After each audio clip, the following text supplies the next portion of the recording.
Hello everyone, welcome to Civil Service Exam Types, Tips, and Tools presented by DPH HR's People Development Team.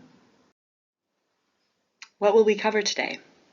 In this presentation, we'll discuss exam types, exam tips, and resources that can support you as you prepare for your civil service exam. Let's talk about exam types. If you meet the minimum qualifications for a permanent civil service position, you will be invited to take a civil service exam. Note, if you applied to a temporary exempt, permanent exempt, or provisional position, there will be no required exam. If you applied to DPH through a contractor, like Haluna Health, there will be no required exam. You can find the type of position you applied to by looking at the original job announcement, where it will tell you whether the position is permanent, requiring exam, or exempt from exam. There are various types of exams: written exams, oral exams, and performance exams. Written exams may be multiple choice, open-ended essay-style questions, or scenario-based questions. Oral exams will be similar to an interview where you will be asked to respond to questions in front of a panel. Performance exams will require you to perform a specific task or set of tasks in front of a panel. How do you know what type of test to expect? Check the Selection Procedures section of the original job announcement. This will tell you what type of exam or exams to expect. Note that all positions now require a minimum qualification supplemental questionnaire, or an MQ-SQ, to clarify how you meet minimum qualifications for the position. In this example, there's a written exam required for applicants who qualify for the 1244 HR analyst position. Your HR analyst will send you an email with any additional information about your exam, including where it will take place and other details. Note, if you're invited to take an exam and you plan to be out of town or you are ill, you can reach out to the HR analyst to let them know. They may be able to offer you an alternate date. Now that you know where to find your exam type, let's look at tips. The Selection Procedures section may give you keywords and details about what to expect on your exam. In this example, for a 1244 HR analyst position, it says the written exam may measure one's ability to analyze, evaluate, or interpret data and information, including the ability to exercise good judgment. This does not tell us exactly what will be on the exam, but it does tell us that we will likely see some questions related to data interpretation and analysis. Perhaps there will be a graph or a data table that we have to analyze and respond to questions about. Another example. It says the exam may measure basic knowledge of and the ability to apply policies, rules, and laws related to recruitment and hiring, including Title VII, EEO, and ADA regulations.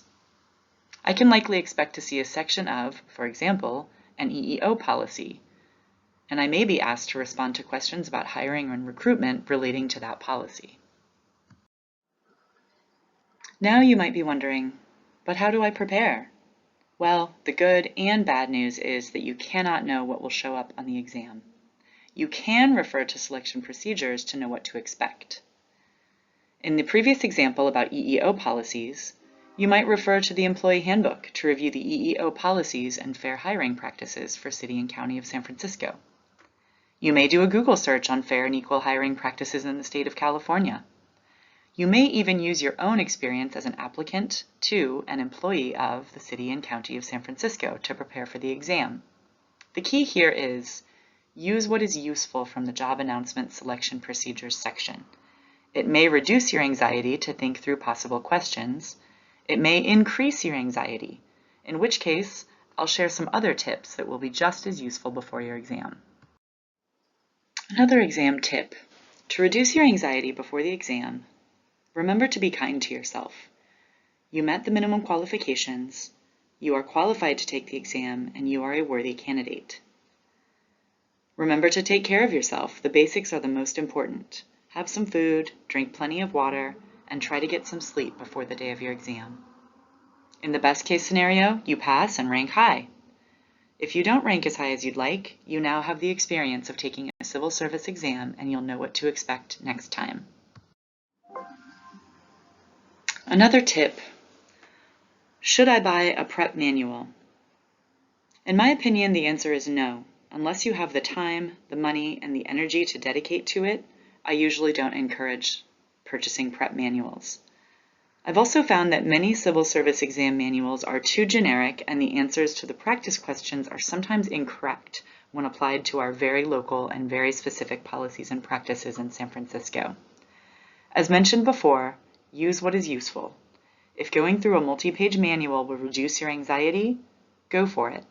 If it will add to your anxiety, I don't recommend it. Here are some free resources that you can use to prepare for your exam.